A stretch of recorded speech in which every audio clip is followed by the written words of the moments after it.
Merci Madame la journaliste. Je suis très enchanté d'intervenir à Info TV. C'est une grande chaîne que je suis.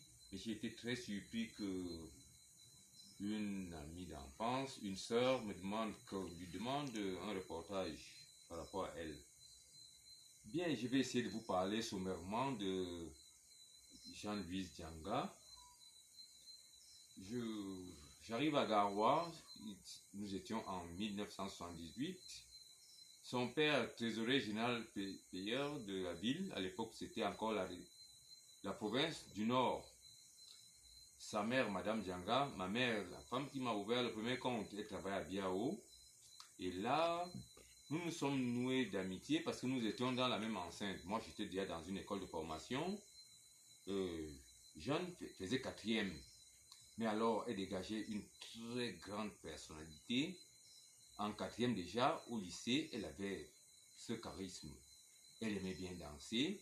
Et dans le Nord, la danse, c'était pas une affaire de femmes. Bien, notre relation, un jour j'arrive, je débarque, je viens d'être muté sur Garoua, pas muté, puisque notre école avait une seconde section là-bas. Nous avions un ami en commun, c'était même leur camarade du lycée, lui il était au lycée technique, c'était Kamel, d'origine libanaise. C'est lui un jour qui me dit, bon, Kazi, voici mes amis ici, voici Louise, voilà comment il me l'avait présenté. Mais Louise, très jeune qu'elle était, mais tellement très vaillante. Elle est en quatrième, mais au lycée, c'était déjà une artiste parce que la dame qui était propre de gym lui confiait de grandes tâches lorsqu'il y avait des ballets. Et voilà donc comment est-ce que nous cheminions ensemble. Moi, je suis sportif, elle élève, elle aimait bien la danse. Mais alors là, quelque chose qui n'arrêtait jamais, elle faisait comme elle voulait. Elle avait ce charisme. Quand elle voulait faire quelque chose, elle le faisait franchement sans détour. Je me souviens bien de la fête de mon école. Je l'ai invitée.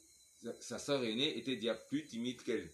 Elle, quand elle disait à sa mère, parce qu'elle avait trop de complicité avec maman, quand elle disait maman, je voudrais faire ceci, elle le faisait. Bref, après ça, moi je pars, je redescends dans le sud, on se retrouve, voilà, son père est affecté, elle va en France, le jour elle revient, je lui demande, mais Jeanne, qu'est-ce que tu as fait comme étude? Elle me dit, chorégraphie, danse, elle se met à rire. J'ai dit, mais oui, ça te ressemblait un peu. Chorégraphie, danse, on investit pour quelqu'un pour aller étudier, tu vas aller te mettre à danser. Elle me dit, non, la danse, c'est pas seulement ce genre de ballet que tu nous voyais faire au lycée. Elle m'a expliqué ce que c'était. C'était franchement, qu'est-ce que tu comptes faire dans le futur? Elle me dit, non, les groupes de danse, là-bas, nous faisions tout ceci. Parfois avec les autres, nous faisions un peu le tour de l'Europe. Jusque-là, je ne comprenais pas pour un trésorier général payeur qui se dit que ma fille, elle est administrateur civil, elle a tellement insisté dans son domaine.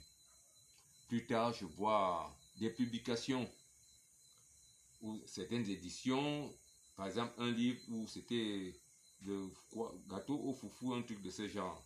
Elle s'est mise à l'écriture. Le jour où on se rencontre, je lui dis, mais comment? Toi, tu parles de la danse à l'écriture. Elle s'est mise à rire. La une, c'était bien. Lors du décès du père Dianga et Yengele, un peu dans la coutume du village, on demande à tout le monde de venir danser. Personne ne croyait qu'elle ne savait rien. Mais elle a démontré un pas de danse qui est resté tellement trop marqué dans les têtes des gens. Et franchement, c'est depuis ce jour que j'ai commencé à revoir. Bon, le net est arrivé, j'ai vu les amis, écrivains, j'ai vu comment est-ce que, je ne sais pas. Jusqu'aujourd'hui, elle a pris le goût de l'entrepreneuriat. À un moment, je voulais lui demander que, mais toi, tu vis à tel endroit. Je lis constamment ces rubriques sucrées et salées, comme elle écrit souvent. Et je me suis posé la question, mais comment est-ce que tu as fait pour faire telle chose? Jusqu'aujourd'hui, dans la tête, bon, je n'arrive pas souvent à comprendre, mais j'ai pu à lui demander, j'ai vu ses œuvres, le centre culturel qu'elle est allée faire à Bangui. Elle a toujours un pied où elle va, mais un autre pied au pays.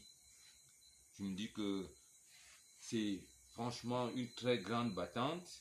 Elle ne se laisse pas impressionner par certains courants qui passent, parce que quand Jeanne arrive ici, si on vous dit qu'elle est allée en France il y a plus de 25 ans, mais lorsqu'elle arrive au Cameroun, plus fille de New Belle que Bonamoussa dit, là où elle habite, tu ne vas pas la dépasser. Elle a toute la petite info, les argots du quartier. Moi, je suis souvent surpris lorsqu'elle écrit de voir, de voir un peu ses réactions et son écriture. Vraiment, j'ai été très touché quand elle m'a dit que, Kazi, je voudrais faire telle chose. Est-ce que tu es disponible? Je me suis dit que oui. Je ne peux pas, c'est au moins la moindre des choses que je puisse faire pour toi. Bon, alors, Jeanne, beaucoup de courage et va de l'avant. Tu écris bien et tes œuvres. Tu nous fais sourire tous les jours avec tes petites rubriques. Allez, bien de choses. Et à la chaîne de télévision Info TV, franchement, je vous suis régulièrement puisque vous êtes au Bouquet Canal. Vous faites toujours des bonnes analyses. Dès aujourd'hui, par rapport à cette interview, je vais rester accroché. Allez, bon week-end à tout le monde. Merci, madame la journaliste.